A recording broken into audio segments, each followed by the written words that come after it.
What do you do when the person you love chooses their family over you, leaving you alone and pregnant, struggling to make sense of it all?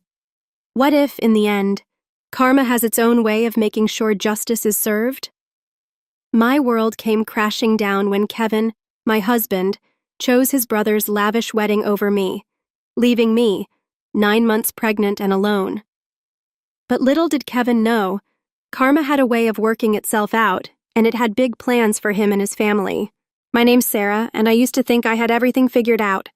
A great job as head of marketing at Kevin Edding, a loving husband, Kevin, and a comfortable life. I was paying off our mortgage with my own salary, feeling incredibly proud of my financial independence. Family played a big role in our lives, too. Kevin had a younger brother, Ryan, and their mom, Dolores, was always around. Their father had passed away years ago, so Kevin and Ryan made sure to look after her, which I found touching. It made me admire Kevin even more, seeing the way he cared for his family. At first, Dolores seemed to like me. We'd chat over coffee during family gatherings, and she'd always ask about my work. "Kevin Edding, huh?" she'd say with a nod. "Sounds important." I appreciated her approval. I wanted to fit in with Kevin's family and be part of their tight-knit group. Our first few years of marriage were filled with weekend barbecues, holiday dinners, and impromptu game nights with the extended family. I remember one Thanksgiving, where all of us crowded around Dolores's dining table, laughing and talking over each other. "Pass the gravy, will you?" Kevin's uncle bellowed. "You've had enough gravy, old man," Dolores shot back, but she was grinning as she handed it over. I looked around the table, feeling a deep sense of belonging. This was my family now, too. But cracks started to show during a New Year's Eve party at Dolores's house. I was in the kitchen, refilling my glass of wine, when I overheard Dolores talking to Kevin and Ryan in the living room. "Did you see what Brenda's wearing?" Dolores snickered. "That dress probably cost her all of $5. I froze, my hand still on the bottle. Brenda was Kevin's cousin, a single mom struggling to make ends meet. "I'm just saying," Dolores continued, her voice dripping with disdain. "Some people should know their limits. Don't try to play with the big boys if you can't keep up." My cheeks burned with embarrassment, not for Brenda, but for Dolores. This wasn't the warm, welcoming family I had imagined. I peeked around the corner, watching as Dolores leaned in conspiratorially, giggling with Kevin and Ryan. As time passed, I couldn't ignore the growing unease I felt around Dolores. What I initially dismissed as harmless teasing started to feel like something darker. And it wasn't just Brenda who became her target. At every family gathering, Dolores would huddle with Kevin and Ryan, whispering and snickering as their eyes darted around the room, landing on various relatives and friends, only for them to burst into muffled laughter. One Easter Sunday, I couldn't take it anymore. Dolores was holding court in the living room, Kevin and Ryan flanking her like loyal subjects. "Did you see Janet's new car?" Dolores was saying in a hushed voice that was still loud enough for everyone to hear. "Probably got it from the buy here, pay here lot. I bet she'll be paying it off until she's 80. Before I knew what I was doing, I stood up, marching over to their little group. "Hey," I said, my voice sharper than I intended. "Don't you think that's a bit much? Janet can probably hear you." The room fell silent. Dolores's eyes narrowed and she looked up at me. "Well, well," she said with a sarcastic smile. "Looks like we've offended your delicate sensibilities, Sarah."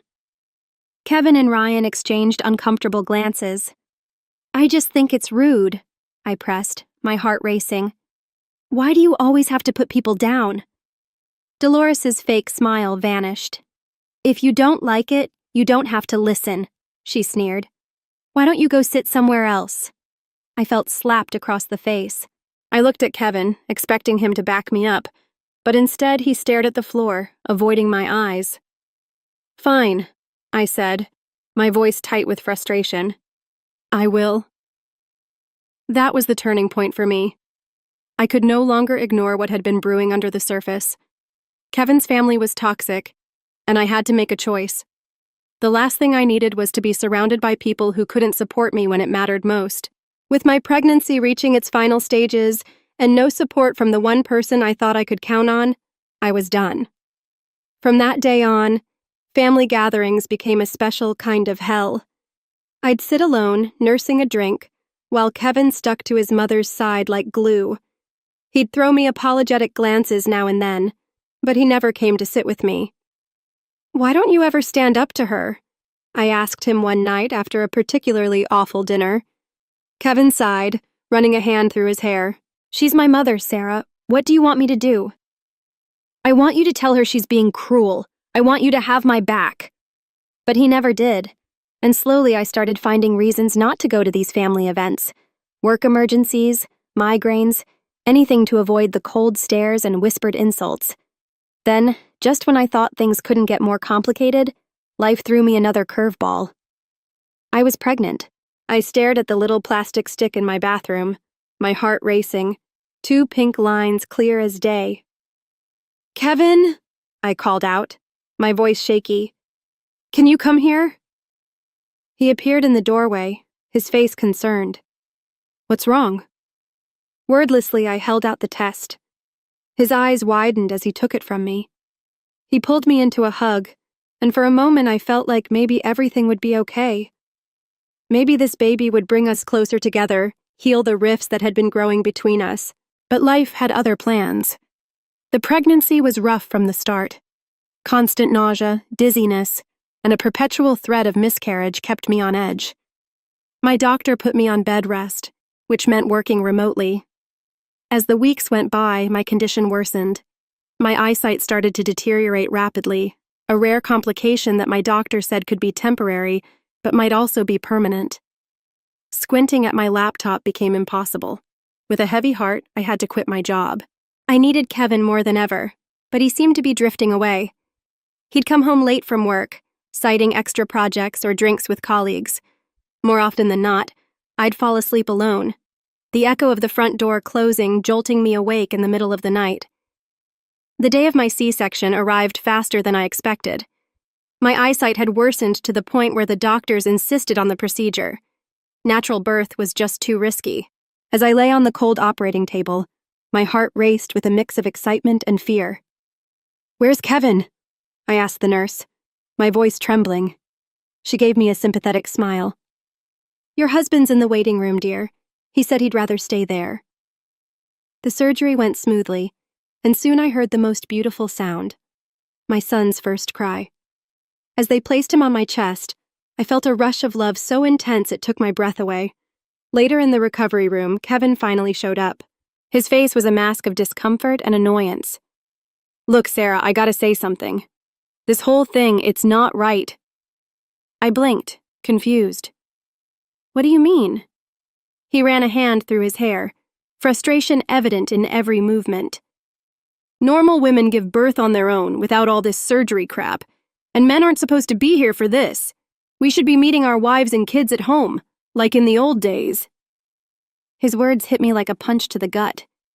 "Kevin, I couldn't risk—" "Save it," he cut me off. "I'm heading home. This place gives me the creeps." The next few weeks blurred together in a haze of sleepless nights and endless feedings. Kevin was hardly ever home, and when he was, he offered no help. Instead, he constantly complained. "Can you shut him up?" he snapped one night as our baby cried, his wails filling the silence of our dark bedroom. "I'm trying," I replied, exhaustion weighing heavily on me. "He's teething, Kevin. It hurts him." But Kevin was never patient. "All you do is focus on the kid. What about me, huh? What about our sex life?" I couldn't even process his words. Here I was, running on barely 2 hours of sleep, still recovering from a major surgery, and he was worried about sex?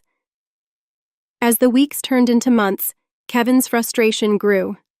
One evening, as I was desperately trying to soothe our 6-month-old, Kevin dropped a bombshell.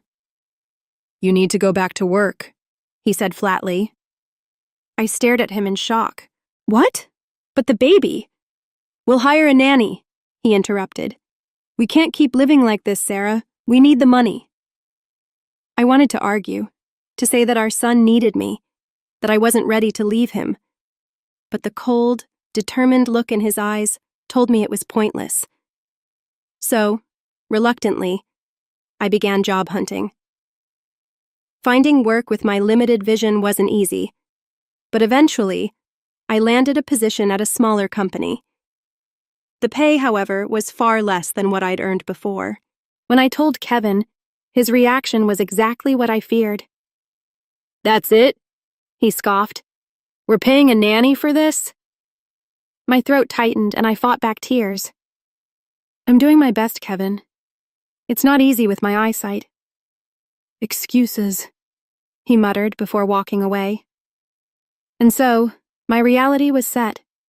I rushed to work each morning, guilt gnawing at me as I left my baby with the nanny. I struggled through the day with my limited vision and came home to a resentful husband and a child who still needed me. Time passed in a blur of work, childcare, and tension. 2 years went by since my son was born. Despite the challenges, I loved him fiercely, finding joy in every milestone. But family gatherings remained a source of stress, especially when Dolores was involved.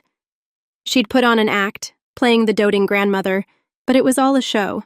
"Come to Grandma," she'd say, arms outstretched to my son, but he'd cling to me, turning his face away from her. Dolores's expression would darken with anger. "What have you been telling him about me?" she'd hiss. "You're turning my own grandson against me." I'd try to explain, exhausted. "He just doesn't know you well, Dolores. If you visited more often—" "Don't you dare blame this on me!" she'd snap, storming off to complain to Kevin. Then, one ordinary Tuesday morning, everything changed. I stared at the pregnancy test in my hand, my heart pounding. Positive. I was pregnant again. Fear gripped me. My first pregnancy had been so difficult, and my health had been compromised. Could my body handle another? As I calculated the weeks, I realized I was already well into the first trimester. The decision, it seemed, had been made for me. With trembling hands, I called Kevin at work. "What is it?" he answered, his tone impatient. "Kevin, I'm pregnant." There was a long pause. Then he responded, "Look, Sarah, I'm busy. We'll talk later. Just don't quit your job, okay? Or we can't afford that." The line went dead. I sat there, phone in hand, feeling more isolated than ever. Thankfully, this pregnancy was easier. My morning sickness was manageable, and my vision remained stable. I continued working, determined to provide for our growing family. But as my belly grew, so did the distance between Kevin and me. He spent more and more time at his mother's house, often not coming home until late at night. One evening, as I struggled to put our son to bed with my swollen belly, Kevin walked in. "Hey," I said, hopeful. "Can you read him a story? I'm exhausted." Kevin glanced at us, then at his watch. "Can't. I promised Mom I'd help her move some furniture. Don't wait up." As the door closed behind him, a tear slipped down my cheek. I looked at my son, his big eyes staring up at me trustingly, and at my growing belly, carrying another child I already loved deeply. I was left alone, once again, with only my thoughts, my love for my children, and a feeling that things were slipping further out of my control. As my 7th month of pregnancy rolled around, I found myself preparing for Thanksgiving. Guests started arriving in the afternoon. My parents came early, my mom immediately rolling up her sleeves to help in the kitchen. Friends and relatives trickled in, filling our home with chatter and laughter. Just as I was about to serve dinner, the doorbell rang. It was Ryan, Kevin's younger brother, and to everyone's surprise, he had a woman with him. "Everyone, this is Tiffany," Ryan announced, beaming. "My fiancée." The room fell silent for a moment before erupting in congratulations. I plastered on a smile, trying to ignore the twinge of jealousy at the way Kevin's eyes lit up at the sight of his brother's happiness. Dolores arrived shortly after, her eyes widening as she took in Tiffany. "Well, well," she said, her voice dripping with approval. "Aren't you a sight for sore eyes?" Throughout dinner, Dolores fawned over Tiffany, peppering her with questions and hanging on her every word. I tried to focus on being a good hostess, but I couldn't help overhearing their conversation. "So, Tiffany, Dolores said loudly, ensuring everyone could hear. Ryan tells me you're a manager at National Bank. How prestigious. Tiffany nodded, looking slightly uncomfortable. Yes, I've been there for about 5 years now. Dolores beamed. You must be doing very well for yourself, unlike some people who can only pop out babies and breed poverty, she added, throwing a pointed look in my direction. I felt my cheeks burn with humiliation. My mother tensed beside me, ready to speak up, but I placed a hand on her arm, silently pleading with her not to make a scene. You know, Dolores continued, her voice sickeningly sweet, Tiffany here makes $155,000 a month. Now that's the kind of daughter-in-law I've always dreamed of. Smart, beautiful, successful. Tears pricked at my eyes as I remembered the years I'd spent supporting our family, paying the mortgage, building a career I was proud of. All of that seemed forgotten now. I think we should continue this lovely evening somewhere more suitable, Dolores announced, standing up. Tiffany, dear, why don't we all go to that new restaurant downtown? My treat, of course. Before I could process what was happening, Dolores, Kevin, Ryan, and Tiffany were heading for the door. Kevin didn't even glance back at me as they left. The remaining guests shifted uncomfortably in their seats, the festive mood thoroughly ruined. One by one, they made their excuses and left, leaving only my parents behind. They offered to help me clean up, but I refused, saying that they needed to rest themselves. Finally alone, I sank onto the couch and let the tears flow freely. Hours passed as I sobbed, my hand resting on my swollen belly, wondering how my life had come to this. It was nearly dawn when I heard the front door open. Kevin stumbled in, reeking of alcohol and cigarette smoke. He didn't say a word as he made his way to the bedroom. With shaking hands, I picked up my phone and opened social media. There they were, Dolores, Kevin, Ryan, and Tiffany, grinning for selfies at an expensive nightclub. The caption read, Best Thanksgiving ever with my real family. As my due date approached, I felt a mixture of excitement and anxiety. The doctors had scheduled my C-section, insisting it was the safest option given that it had been less than 3 years since my last one. I tried to focus on preparing for our new arrival, but I couldn't shake the feeling that something was off with Kevin. One chilly winter afternoon, I found him unpacking bags full of summer clothes. What's all this? I asked, puzzled. Kevin shrugged, barely meeting my eyes. Just saw a good sale. Thought I'd update my wardrobe. It didn't make sense, but with the impending birth occupying my thoughts, I pushed my suspicions aside. I'd been meticulously saving money in a separate account, determined to take a couple of months off work to recover and bond with our new baby. My workplace had approved 2 months of unpaid leave, which was a relief. I'd set aside enough for the mortgage, bills, and even a babysitter for our 3-year-old. For once, I felt prepared. 3 days before my scheduled C-section, chaos erupted. I was resting on the couch when Kevin burst through the door, Dolores hot on his heels. Hurry up! Dolores barked as Kevin rushed to our bedroom. I struggled to my feet, waddling after them. Kevin was throwing clothes into a suitcase, the summer clothes he'd bought. Kevin! I said, my voice rising with panic. What are you doing? He barely glanced at me. Ryan's getting married in Hawaii. We're all going. The world seemed to tilt beneath my feet. What? But my C-section is in 3 days. Who's going to take care of our son? Kevin zipped up his suitcase, finally meeting my gaze with cold indifference. You'll manage. You always do. Before I could respond, he brushed past me, Dolores ushering him out the door. The door slammed, leaving me in stunned silence. Reality crashed over me like a tidal wave.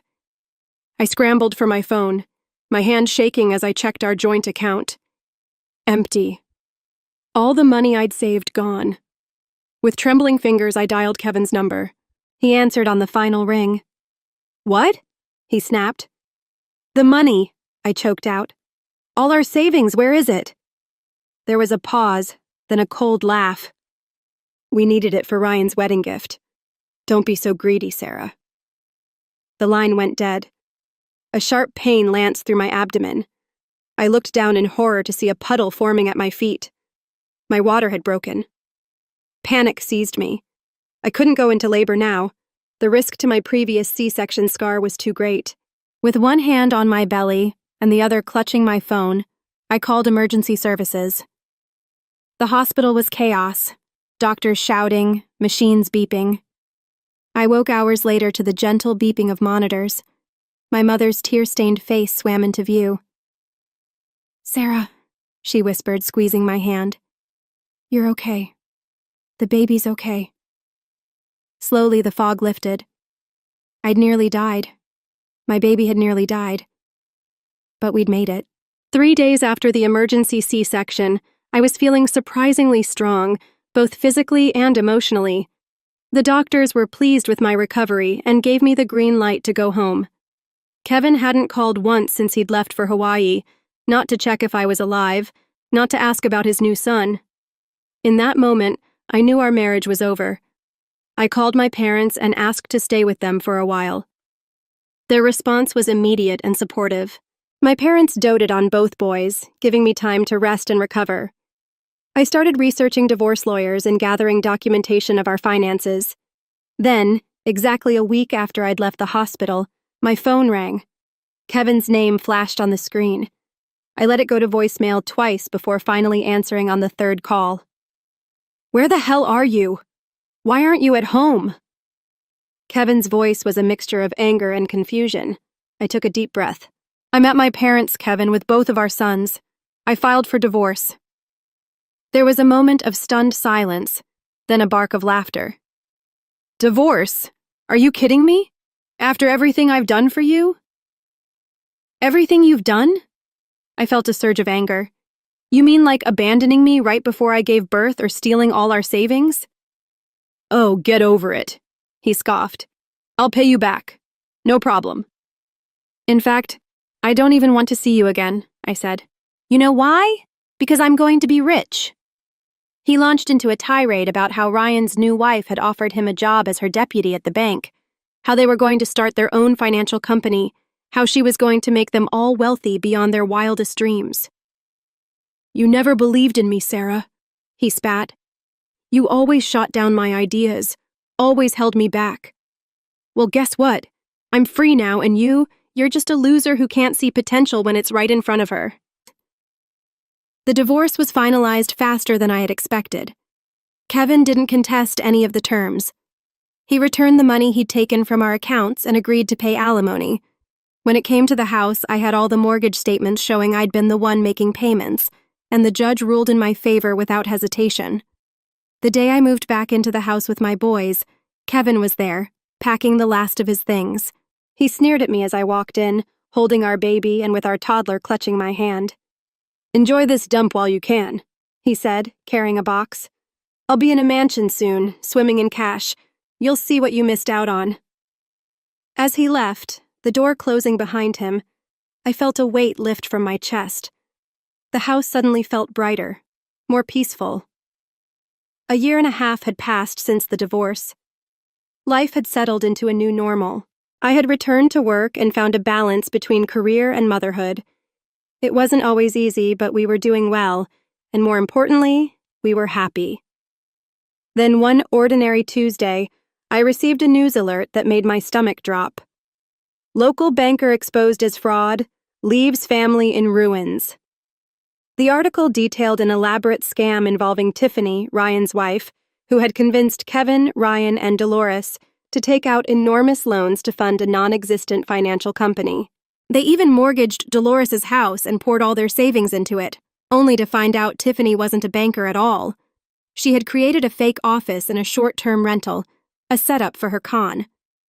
Tiffany disappeared with millions, leaving a trail of forged documents and broken dreams. The article continued to reveal that they had also taken out additional loans to fund Ryan and Tiffany's extravagant Hawaiian wedding, the very wedding Kevin had chosen over being with me and our newborn. As I read, a mixture of emotions washed over me. Shock, confusion, and, if I'm being honest, a small sense of satisfaction. The consequences were catastrophic. Unable to pay off their debts, they lost everything: Dolores's house, their cars, even their personal belongings, all seized by creditors. Dolores was reportedly forced to take a job as a cashier just to afford a tiny apartment and food. Kevin and Ryan were also drowning in debt, their dreams of wealth shattered. I felt immense relief that I had divorced Kevin when I did. My children and I were safe, untouched by the financial collapse that had torn apart my ex-husband's family.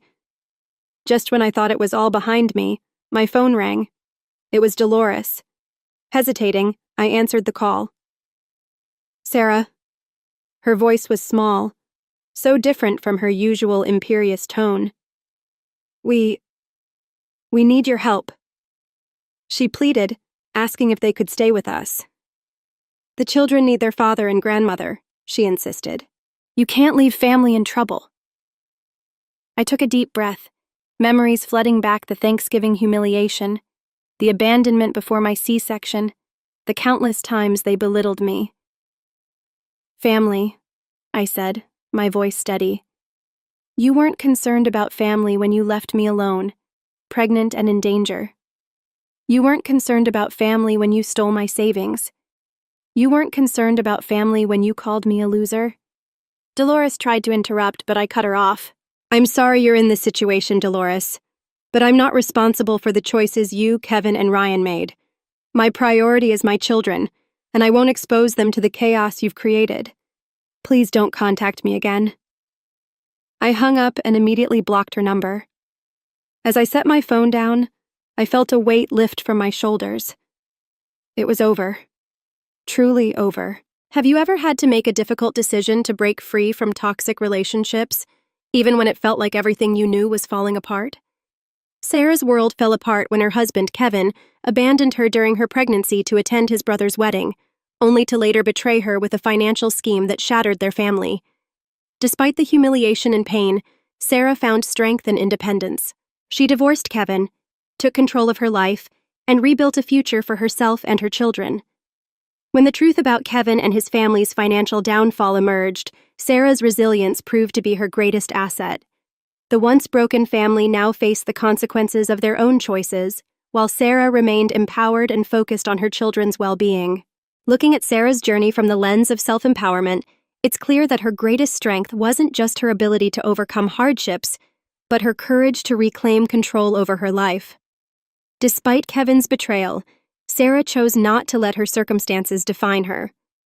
She didn't seek revenge. Instead, she focused on her own growth and the safety of her children. By prioritizing herself and rejecting the toxic behavior of her ex-husband and his family, Sarah modeled the power of setting boundaries and protecting one's peace.